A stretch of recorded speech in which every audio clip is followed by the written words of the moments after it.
नमस्कार। अगर आप डीएसएसबी 2026 की परीक्षा की तैयारी कर रहे हैं तो एक बहुत बड़ी अपडेट है। बोर्ड ने बिल्कुल नया रिवाइज्ड एग्जाम शेड्यूल जारी कर दिया है। तो चलिए आज हम इस पूरे शेड्यूल को डिकोड करते हैं ताकि आप अपनी तैयारी की प्लानिंग अच्छे से कर सकें। तो ये है वो ऑफिशियल नोटिफिकेशन जिसकी हम बात कर रहे हैं। Delhi subordinate services selection board यानी डीएसएसबी ने इसे जारी किया है। अब देखिए, पहली नज़र में ये थोड़ा लंबा और कंफ्यूजिंग लग सकता है, पर चिंता की कोई बात नहीं है। हम इसे साथ मिलकर समझेंगे ताकि हर कैंडिडेट अपनी एग्जाम की डेट और शिफ्ट आराम से ढूंढ पाए। बस ये समझ लीजिए कि आपकी एग्जाम डेट इसी डॉक्यूमेंट में कहीं छिपी है और हम उसे मिलकर ढूंढ निकालने वाले हैं।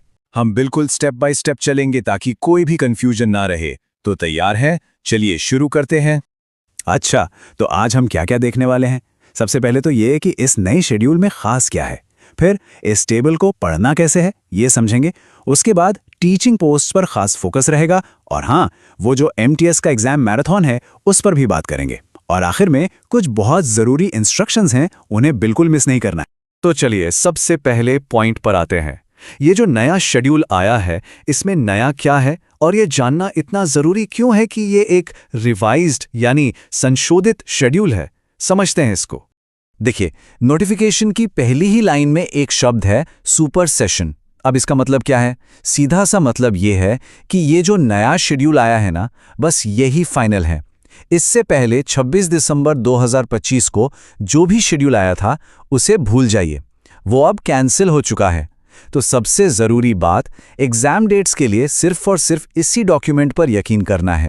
ठीक है, तो अब सबसे प्रैक्टिकल सवाल पर आते हैं। इस लंबे चौड़े डॉक्यूमेंट में से अपनी जानकारी कैसे निकालें? देखिए, ये बहुत ही आसान है, बस पता होना चाहिए कि देखना कहाँ है। सिर्फ 3 सिंपल स्टेप्स हैं। पहला, पोस्ट नेम वाले कॉलम में अपनी पोस्ट का नाम ढूंढिए। मिल गया?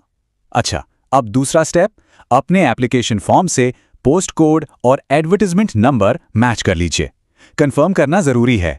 और बस तीसरा स्टेप, उसी लाइन में आपको अपनी एग्जाम की डेट और शिफ्ट मिल जाएगी, उसे नोट कर लीजिए। अब डीएसएसबी की बात हो और टीचिंग पोस्ट्स की बात ना हो, ऐसा हो ही नहीं सकता। बहुत सारे कैंडिडेट्स इन्हीं एग्जाम्स की तैयारी करते हैं। तो चलिए जरा खास तौर पर इन पदों के लिए जो डेट्स आई हैं उन पर एक नजर डालते हैं। यहाँ देखिए, असिस्टेंट टीचर प्राइमरी की बात करें, जिसका पोस्ट कोड है 80225, तो इसकी परीक्षा 1-2 दिन नहीं बल्कि कई दिनों तक चलने वाली है। आप देख सकते हैं, एग्जाम फरवरी में भी है, मार्च में भी है और अप्रैल में भी। हाँ, आपकी एग्जैक्ट डेट तो एडमिट कार्ड पर ही पता चलेगी, पर अपनी तैयारी की प्लानिंग के लिए ये डेट्स बहुत बहुत ज़रूरी हैं। और बात सिर्फ प्राइमरी असिस्टेंट टीचर की नहीं है। इस शेड्यूल में और भी कई टीचिंग पोस्ट शामिल हैं, जैसे अलग अलग सब्जेक्ट्स के लिए PGT, TGT, special education teacher, music teacher और असिस्टेंट लाइब्रेरियन भी। तो अगर आपने इनमें से किसी के लिए अप्लाई किया है तो शेड्यूल में अपनी डेट ध्यान से ज़रूर चेक कर लीजिएगा। अच्छा, अब आते हैं एक और बहुत बड़ी भर्ती पर, मल्टीटास्किंग स्टाफ यानी एमटीएस। और मैं बता दूं, इसके एग्जाम को मैराथन कहना बिल्कुल भी गलत नहीं होगा। क्यों? चलिए देखते हैं। 34, जी हां, पूरे 34 दिन एमटीएस का एग्जाम इतने दिनों तक चलने वाला है। यह नंबर अपने आप में बताता है कि इस एक पोस्ट के लिए कितने ज्यादा कितने सारे कैंडिडेट्स ने अप्लाई किया है। ये एग्जाम शुरू होगा फरवरी में और चलेगा मई तक। पोस्ट कोड 81/24, ध्यान रखिएगा। फरवरी में 4 दिन, फिर मार्च में 10 दिन, अप्रैल में 10 दिन और मई में भी 10 दिन। सच में ये एक बहुत बड़ा रिक्रूटमेंट ड्राइव है। चलिए अब आते हैं सबसे जरूरी हिस्से पर। ये कुछ ऑफिशियल इंस्ट्रक्शंस हैं जो हर कैंडिडेट के लिए हैं, चाहे आपने किसी भी पोस्ट के लिए अप्लाई किया हो। तो इसे बिल्कुल ध्यान से सुनिएगा। डीएसएसबी की तरफ से जो इंस्ट्रक्शंस हैं उनमें से ये वाली बात सबसे ज्यादा इंपॉर्टेंट है। बोर्ड आपसे जो भी कम्युनिकेशन करेगा वो आपके रजिस्टर्ड ईमेल एड्रेस या मोबाइल नंबर पर ही करेगा।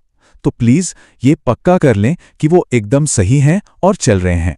इसके अलावा कुछ और बातें हैं, जल्दी से देख लेते हैं। पहली बात, अपना ई-एडमिट कार्ड सिर्फ और सिर्फ ऑफिशियल वेबसाइट dssb.delhi.gov.in से ही डाउनलोड करना है। दूसरी बात, किसी भी अपडेट के लिए बोर्ड की वेबसाइट और अपने OARS पोर्टल को रेगुलरली चेक करते रहना है। और एक बहुत ज़रूरी बात, बोर्ड ने साफ कहा है कि अगर आपको किसी वजह से जानकारी नहीं मिलती तो दोबारा एग्जाम नहीं होगा। मतलब एक्टिव रहना आपकी अपनी जिम्मेदारी है। तो लीजिए, एग्जाम का पूरा रोड मैप अब आपके सामने है। अब सवाल ये नहीं है कि क्या पढ़ना है, असली सवाल है कि अब तैयारी को अगले लेवल पर कैसे ले जाना है। अब से हर एक दिन कीमती है, तो इन डेट्स को सिर्फ कैलेंडर पर एक निशान मत बनाइए, बल्कि इन्हें अपनी कामयाबी का टारगेट बनाइए। आपकी तैयारी के लिए ढेर सारी शुभकामनाएं।